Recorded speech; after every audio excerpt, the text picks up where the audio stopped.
He slammed the car door harder than he intended, the sound echoing through the quiet, neglected street as dust lifted from the cracked pavement.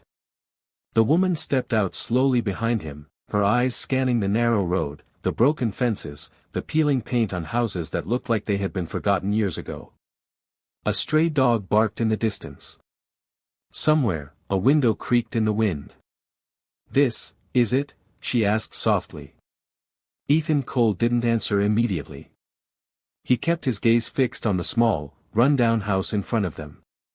The roof sagged slightly in the middle, the porch leaned to one side, and one of the windows was patched with cardboard. It was the complete opposite of the world he actually lived in. "Yes," he finally said, his voice quieter than usual. "This is all I have left." Lena Brooks looked at him, really looked at him, as if trying to read something deeper than his words. For a moment, he thought she might see through everything, the lie, the test, the fear behind his eyes. But she didn't. Instead, she nodded slowly. "Okay," she said. "Just okay." Ethan frowned slightly. That wasn't the reaction he expected. No anger. No panic. No disappointment. Just, acceptance. He turned toward the house and walked up the uneven steps, feeling her footsteps follow behind him. Each creak of the wood under their weight sounded louder than it should have. He pushed the door open, and it groaned in protest. Inside, the air was stale. Dust hung in the sunlight that forced its way through the cracked blinds. The furniture was old and mismatched, a worn-out couch, a small table with scratches covering its surface, and a chair that looked like it could collapse at any moment. Lena stepped in slowly. Ethan watched her carefully. This was the moment. This was where everyone else had failed. Flashbacks flickered through his mind, women who smiled at him only when they saw his penthouse, his cars, his lifestyle. The moment things seemed uncertain, they disappeared. He braced himself. But Lena didn't speak. She walked further inside, her fingers brushing lightly over the dusty table. She glanced at the couch, then at the kitchen visible through a small opening. Her expression wasn't disgusted. It was thoughtful.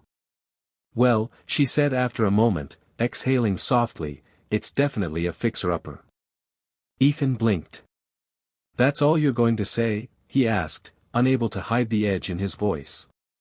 She looked at him again, tilting her head slightly. "What do you want me to say?" "I just told you I lost everything," he replied. "My company, my money, all of it. And this is where I ended up." He watched her closely, waiting for the shift. The moment she would pull away. The moment she would realize he wasn't worth it anymore. But Lena only stepped closer to him. "I'm sorry that happened to you," she said gently. "That wasn't part of the script." Ethan hesitated. "That's it? What else should there be?" she asked. "You lost everything. That must have been hard." "Hard." He almost laughed. If she only knew. He turned away from her, running a hand through his hair. "You don't get it," he muttered. "This changes things." "Yeah," she said quietly behind him. "It does." There it was. He turned back quickly. But her expression wasn't what he expected. She wasn't looking at him like he had become less. She was looking at him like he mattered more. "It means you're going to need someone in your corner now," she continued. "And I'm still here, Ethan." The words hit him harder than he anticipated. He looked away again, his jaw tightening. This wasn't supposed to be happening like this. "Lena," he said slowly, "you don't have to stay. I mean it. This isn't the life you signed up for." She let out a small breath, almost amused. "Funny," she said, "I don't remember signing up for a lifestyle. I remember choosing a person." He didn't respond. Because for the first time in a long time, he didn't know what to say. Silence settled between them. Then, without another word, Lena slipped off her jacket and placed her bag on the table. "What are you doing?" he asked. She rolled up her sleeves. Well, she said, glancing around, if we're going to live here, we might as well make it livable. Ethan stared at her. You're serious? She smiled slightly. Do I look like I'm joking? Before he could respond, she grabbed a cloth from her bag, something she apparently always carried, and started wiping down the table. Dust smeared under her hand. You don't have to do that, he said quickly. I know, she replied, not stopping. I want to. He watched her in disbelief. This wasn't right. This wasn't how it was supposed to go. She was supposed to hesitate. To question. To leave. Not this. Lena, he said again, more firmly this time, this isn't temporary. I don't know if things are ever going back to the way they were. She paused for a second, then looked at him over her shoulder. Then we'll build something new, she said simply. No hesitation. No fear. Just certainty. Ethan felt something twist in his chest. He turned away, walking toward the small window, staring out at the empty street. His reflection stared back at him faintly in the glass. What was she doing? Why wasn't she reacting like everyone else? Behind him, he could hear her moving around, opening cabinets, inspecting things, quietly working like she had already accepted this new reality. Minutes passed. Then he heard the sound of running water. He turned back quickly. What are you doing now? Checking if the pipes still work, she replied from the kitchen. They probably don't, he said. Then we'll figure that out too, she answered. We. That word again. Ethan leaned against the wall, crossing his arms, watching her as she moved through the space like she belonged there. It didn't make sense. Or maybe, it did, and that was what scared him. Lena, he said after a moment, his voice quieter now, why are you doing this? She turned off the tap and faced him. Doing what? This, he gestured around. Staying. Helping. Acting like this is okay. She studied him for a long moment. Then she walked toward him slowly. Because you're not this house, she said softly. You're not your bank account either. He held her gaze, something uneasy rising inside him. You don't know that, he replied. She stepped closer. I do, she said. Because I've seen who you are when none of that stuff matters. He swallowed slightly. And what if you're wrong, he asked. Then I guess I'll find out, she said. But I'm not walking away just because things got hard. Her words settled heavily in the room. Ethan looked at her, really looked at her this time. And for the first time, doubt crept in. Not about her. But about himself. Because suddenly, the test didn't feel as simple as it did before. And he wasn't sure he was the one in control anymore. Lena broke the silence first. Do you have any food? She asked. He blinked, caught off guard. No. Not really. Okay, she nodded. There's a small store down the street. I saw it when we drove in. You're going out there? He asked. Yeah, she said. We need to eat. You don't have to. I know, she cut in gently. But I want to. She grabbed her bag and headed for the door. Ethan followed instinctively. At least let me come with you. She paused, then smiled faintly. All right. As they stepped outside together, Ethan glanced at her, still trying to understand. He had brought her here to test her. But as they walked down that broken street side by side, he couldn't shake the feeling that something far more unexpected had already begun. And he wasn't prepared for where it might lead. The bell above the convenience store door rang sharply as Lena pushed it open, stepping inside without hesitation. Ethan followed a second later, slower, his eyes instinctively scanning the space like he didn't belong there. The air inside was stale, carrying a mix of old cardboard, cheap cleaning products, and something fried from hours earlier. The fluorescent lights flickered faintly overhead.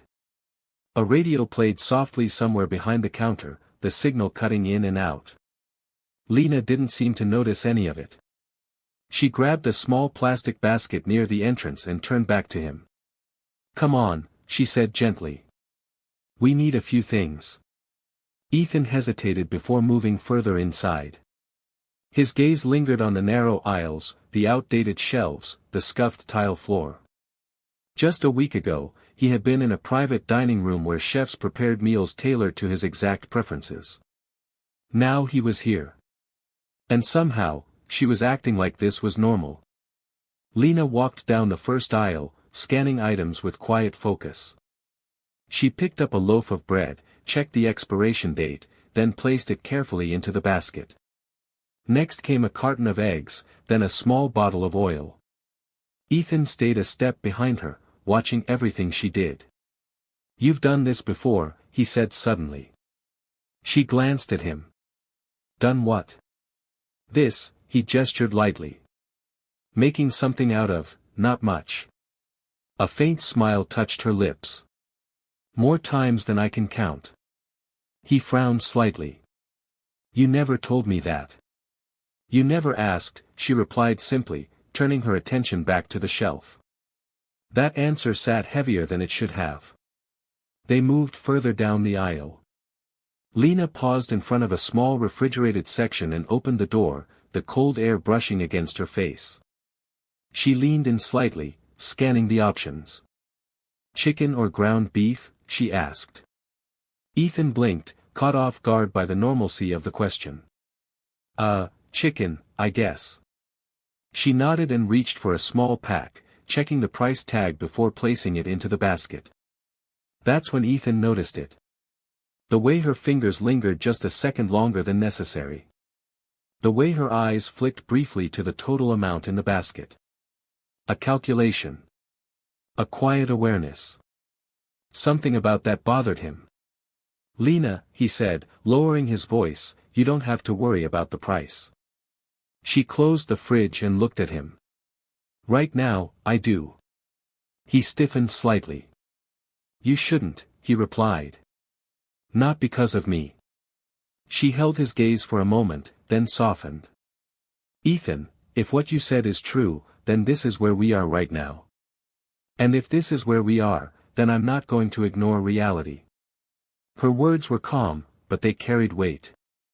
"And what if I fix everything?" he pressed. "What if this is temporary?"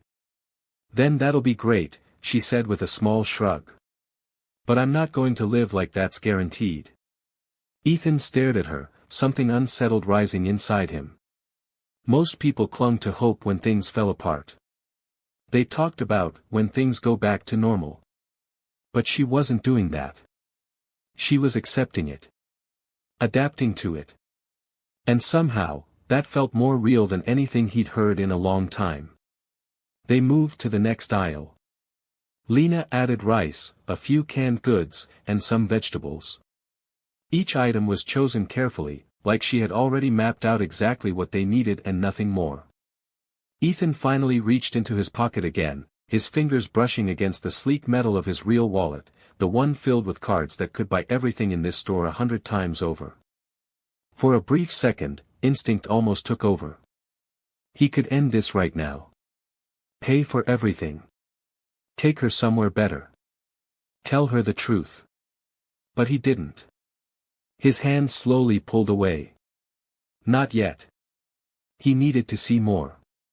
They reached the register. Lena placed the basket down and began taking items out one by one, lining them neatly on the counter. The cashier finally looked up, his expression bored. He scanned each item without a word, the beeping sound echoing in the quiet store. Ethan stood beside her, his chest tight. Then Lena reached into her bag. And pulled out her wallet. That's when it hit him. She was paying. "Lena," he said under his breath, "you don't have to do that." She didn't look at him. "It's fine." "No, it's not," he insisted quietly. "I should."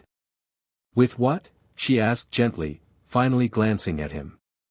The question wasn't harsh. But it landed hard. Ethan went silent. The cashier announced the total. Lena opened her wallet and counted the bills carefully. Not casually. Not carelessly. Carefully. Ethan watched as she handed over the money, keeping just a few dollars tucked inside. Something twisted deep in his chest. Not guilt. Not exactly. Something heavier. They left the store in silence, the plastic bag rustling softly in Lena's hand as they stepped back into the fading daylight. The sky had shifted into shades of orange and gray, the air cooling as evening settled in. Ethan walked beside her, quieter than before. "You didn't have to do that," he said after a while. "I know," she replied. "Then why did you?" She glanced at him briefly, then looked ahead again. "Because we needed food." "That's not what I meant." "I know," she said again. They walked a few more steps before she spoke. "Ethan, do you think less of me now?" He stopped walking. "What?" She turned to face him, her expression calm but searching. "For paying. For stepping in like that." He stared at her, stunned. "No. Of course not." "Good," she said softly. "Because I don't think less of you either." The words hit him harder than anything she'd said all day. He looked away, his jaw tightening. "You should," he muttered. "Why?" "Because I couldn't even take care of something that basic," he said. "I brought you here with nothing. No plan. No backup. Just this." Lena stepped closer, her voice gentle but steady. "You didn't bring me here with nothing." He let out a bitter breath. "It sure feels like it." "You brought me here with yourself," she said. "And right now, that's what matters." He shook his head. "That's not enough." "It is for me." He looked at her again, searching her face for any sign of doubt. There was none. "How?" he asked quietly. "How can that be enough for you?" She held his gaze for a long moment before answering. "Because I've had nothing before," she said. "And I've learned that what matters isn't what you have, it's who you have." Ethan felt something shift inside him. A memory surfaced, him sitting alone in a penthouse, surrounded by everything money could buy, yet feeling completely empty. He pushed the thought away. "That sounds nice," he said, his voice rougher now. "But reality doesn't work like that." "It does," she said. "It just depends on what kind of life you want." He exhaled sharply. "I wanted a life where I didn't have to struggle like this." "And now you're here," she said. "So what are you going to do about it?" The question caught him off guard. "I don't know," he admitted. "Then we figure it out," she said. "We." That word again. It followed him like a shadow. They reached the house, the worn structure looking even more fragile in the dimming light. Lena walked up the steps and pushed the door open, stepping inside like she had already accepted it as home. Ethan lingered outside for a moment, staring at the place. This was supposed to break her. Instead, it was changing him. He stepped inside slowly. Lena had already set the bag down and was unpacking the groceries. "Can you help me?" she asked without looking up. He blinked, then nodded. "Yeah." He moved closer, handing her items as she organized them. Their hands brushed briefly, and he noticed something he hadn't before. A faint redness along her fingers. "Your hands," he said. "They're cold." She smiled lightly. "They'll warm up." "No, I mean, they look like you've been working too hard." She shrugged. "I'm used to it." That answer didn't sit right with him. "You shouldn't have to be," he said. "And you shouldn't have had to lose everything," she replied. "But here we are." He went quiet again. Lena moved to the small kitchen area and started preparing the food. She worked with quiet efficiency, like she had done this 1,000 times before. Ethan leaned against the wall, watching her. Every movement. Every decision. Every quiet sacrifice. And the more he watched, the more something inside him unraveled. "Lena," he said suddenly. She glanced at him. "Yeah. If things don't get better," he paused, choosing his words carefully. "If this is how it stays, would you really be okay with that?" She didn't answer right away. She stirred the pan slowly, the soft sizzle filling the silence. Then she turned to face him. "I wouldn't say it's what I'd want," she said honestly. "But I wouldn't walk away because of it." "Why not?" "Because you're more than this situation," she said. "And I believe in people more than I believe in circumstances." Ethan swallowed hard. "And if I never recover?" he asked. "Then we build something different," she said. "We." Again. He ran a hand through his hair, pacing slightly now. "You keep saying, we, like it's a given," he said. She frowned slightly. "Isn't it?" He stopped walking. "I don't know," he admitted. That was the truth. For the first time in his life, he didn't know. Lena studied him for a moment, then turned off the stove. "Come here," she said. He hesitated, then walked over. She handed him a plate. "Sit," she said softly. He obeyed, lowering himself onto the worn chair. She sat across from him, the small table between them. For a moment, neither of them spoke. Then she smiled faintly. "It's not much," she said. "But it's something." Ethan looked at the food, then back at her. "It's more than I expected," he said quietly. She tilted her head. "Why?" "Because I didn't think anyone would stay long enough to make it," he admitted. Her expression softened. "Well," she said gently, "I'm still here." And somehow, that simple sentence carried more weight than anything else. Ethan looked at her, really looked at her. And for the first time since this started, he felt something he hadn't planned for. Fear. Not of losing his money, but of losing her. And he wasn't sure which truth scared him more, the possibility that she was genuine, or the possibility that he didn't deserve it. Ethan barely slept that night. The old couch groaned every time he shifted, the thin cushion doing little to soften the hard frame beneath it. The ceiling above him was cracked, faint shadows stretching across it as streetlight filtered through the broken blinds. Somewhere in the distance, a car passed, its sound fading quickly into silence. But none of that was what kept him awake. It was her.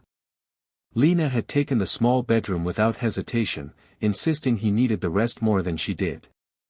He hadn't argued. Not because he agreed, but because something about the way she said it made it impossible to push back. Now, as he stared up at the ceiling, her words from earlier replayed in his mind. "I'm still here." He turned onto his side, exhaling slowly. Everyone had said that at some point. Every single person who had walked into his life had made promises. But they had all left. Every one of them. Until now. He sat up abruptly, running both hands over his face. Something wasn't right. Or maybe, something finally was. Across the hall, Lena stirred. She hadn't been sleeping much either. The mattress creaked softly as she shifted, her eyes opening in the darkness. For a moment, she just listened, the quiet house, the faint movement from the living room. She knew he was awake. Of course he was. She sat up slowly, pulling the thin blanket around her shoulders before stepping out of bed. The floor was cold beneath her feet as she made her way to the doorway. Ethan looked up the moment he saw her. "You're not asleep," she said softly. "Neither are you." She leaned lightly against the frame, studying him in the dim light. "You okay?" He let out a short breath. "Yeah. Just thinking." "Dangerous habit," she said with a faint smile. He huffed quietly, then gestured toward the couch. "This thing doesn't help." She stepped into the room. You could have taken the bed, you know. And have you sleep out here? Not happening. She crossed her arms loosely. I've slept in worse places. That made him frown. You keep saying things like that. Like what? Like you're used to struggling, he said. Like this isn't new for you. She didn't answer right away. Instead, she walked over and sat on the edge of the chair across from him. It's not new, she admitted finally. Ethan leaned forward slightly. Why didn't you tell me? She shrugged lightly. Because it didn't matter. It matters now. She met his gaze. Only because you think it does. He shook his head. No. Because I don't understand how you can walk into a situation like this and not panic. She was quiet for a moment. Then she spoke. When you grow up not having much, she said slowly, you learn how to survive without it. You learn how to make things work. You learn that comfort is nice, but it's not everything. Ethan listened, something tightening in his chest. And when things fall apart, he asked. They always do at some point, she said simply. You just decide whether you're going to fall apart with them, or keep going. He let her words settle. I don't think I ever learned that, he admitted. She tilted her head slightly. What do you mean? I've always had control, he said. Or at least. I thought I did. Money, power, influence, it made everything predictable. Manageable. And now, she asked. He let out a quiet, humorless laugh. Now I'm sitting in a broken house, pretending I lost everything, and somehow. I'm the one who feels exposed. The moment the words left his mouth, the air shifted. Silence fell between them. Heavy. Still. Lena didn't move. Didn't blink. Ethan's chest tightened as realization hit him. He hadn't meant to say it like that. Hadn't meant to say it at all. But it was out now. There was no taking it back. What did you just say? She asked quietly. He swallowed hard. You're pretending, she pressed, her voice steady but edged with something deeper now. Ethan stood up slowly, his mind racing. Lena, I can explain.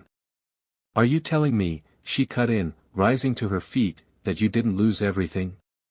He hesitated. And that hesitation was all she needed. Her expression changed. Not anger. Not yet. Something worse. Disappointment. You lied to me, she said. It's not like that. Then what is it like, Ethan? She demanded, her voice rising slightly. Because from where I'm standing, it looks like you brought me here under false pretenses just to see how I'd react.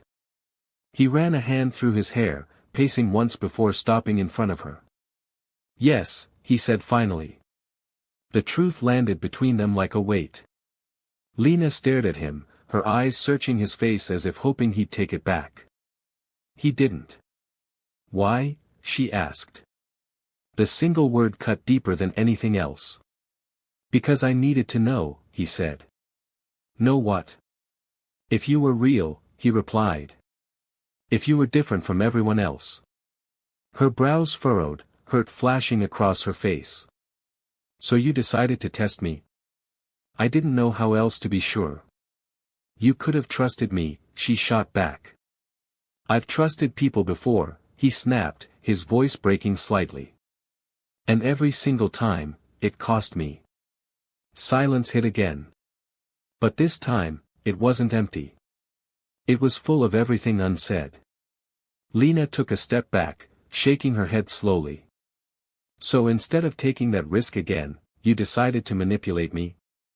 It wasn't manipulation, he said quickly. It was a test, she finished. That's supposed to make it better. Ethan opened his mouth, then closed it. Because he knew it didn't. I just needed to be sure, he said again, quieter now. She let out a soft, disbelieving laugh. And what? she asked. If I had walked away tonight, that would have proven something to you. Yes, he said. And if I stayed? He hesitated. It meant you were different. She stared at him, her eyes glistening now, not with tears, but with something stronger. You don't get it, she said. Then help me understand. Love isn't something you test like that, she said. It's not a business deal. It's not a risk assessment. It's a choice. He stepped closer. I was trying to protect myself.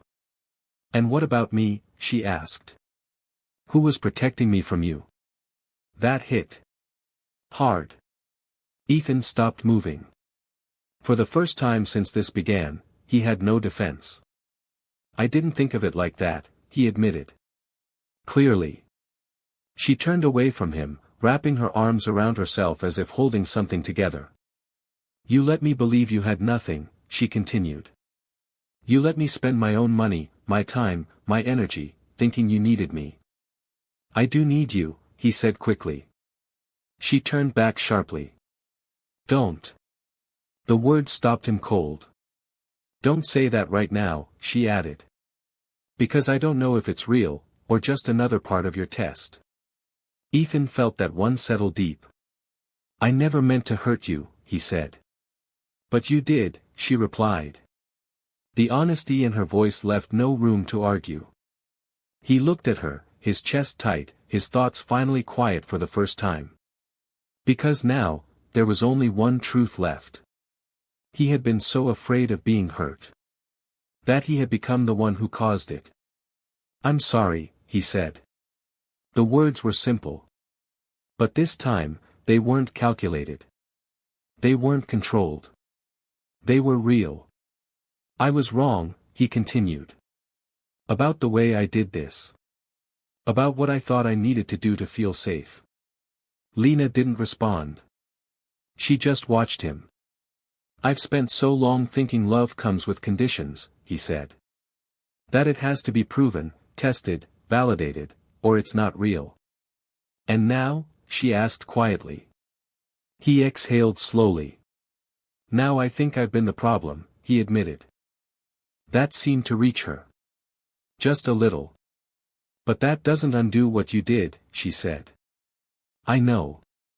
And it doesn't fix how this feels. I know that too. Silence stretched again. But it was different now. Less sharp. More uncertain.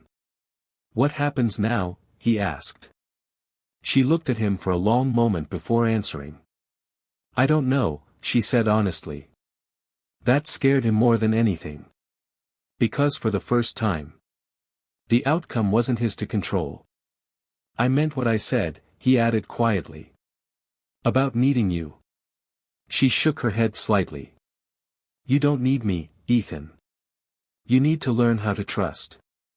He nodded slowly. Then let me learn. You don't learn that overnight. I'm not asking for overnight, he said. I'm asking for a chance. Her gaze softened just a fraction. But the hurt was still there. You already had one, she said. And I messed it up, he admitted. I know. Another pause. Then. I stayed, she said softly. Not because of money. Not because of comfort. But because I believed in you. I know. And you still doubted me. He swallowed. I doubted everything. She studied him carefully. Then, slowly, she exhaled. I need time, she said. The words weren't rejection. But they weren't forgiveness either. Ethan nodded. Take all the time you need. She hesitated, then turned toward the hallway. But before she walked away, she stopped. And Ethan? Yeah. She looked back at him. Next time, don't test people, she said. Just be honest. It's harder, but it's real. He nodded, his voice low. I will. She held his gaze for a moment longer. Then she walked back into the bedroom, closing the door quietly behind her. Ethan stood there in the dim light, the silence of the house pressing in around him. Nothing felt the same anymore. Not the house. Not the test. Not even himself. He sank back onto the couch slowly, staring ahead. For the first time in his life. He hadn't lost money. He hadn't lost power. He hadn't lost control. He had almost lost something far more important. And this time, there was no guarantee he'd get it back. Morning came slowly. Sunlight filtered through the broken blinds, casting soft lines across the room. Ethan hadn't moved much. If anything, the night had only made things clearer. When Lena stepped out of the bedroom, he was already awake. Their eyes met briefly. No words. Just understanding. And something unspoken hanging between them. She moved toward the kitchen quietly, beginning her usual motions. He stood up after a moment and walked over. "Can I help?" he asked. She paused. Then, after a second, she nodded. "Yeah," she said softly. "You can." It wasn't forgiveness. But it was a start. And this time, he wasn't going to take it for granted. If you made it to the end of this story, thank you for watching. Now I want to hear from you. What would you have done if you were in Lena's position? Would you have stayed after finding out the truth, or walked away? Drop your thoughts in the comments below. I read every single one. And if you enjoyed this story, don't forget to hit the like button. It really helps this channel grow and lets me know you want more stories like this. If you're new here, make sure you subscribe and turn on notifications so you never miss the next emotional story. Because here, every story will make you feel something real. See you in the next one.